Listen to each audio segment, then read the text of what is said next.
राज्य महिला आयोग या एका मोठ्या एजन्सीचा, जे महिलांना न्याय देण्यासाठी 1993 पासून तत्कालीन मुख्यमंत्री माननीय शरदचंद्र पवार यांनी जी कमिशन आयोग स्थापन केलं, त्याची सगळी गरिमा, त्याचं सगळं महत्व, त्याची सगळी विश्वासार्हता ही या एका प्रकरणामुळे धुळीस मिळालेली आहे.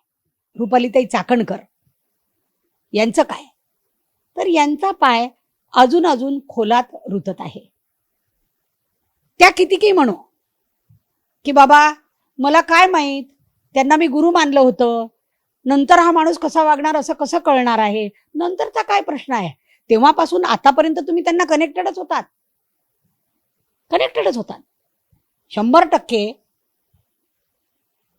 सुषमा अंधारे म्हणतात, रुपाली ठोंबरे म्हणतात, अंजली दमानिया म्हणतात, त्याप्रमाणे सह आरोपी करून त्याच SIT मार्फत त्यांची चौकशी जर केली तर आता जे तुम्हाला हिमनगाचं टोक दिसलाय तर ते पाण्याखाली काय आहे हे पण तुम्हाला दिसेल असं मला वाटतं.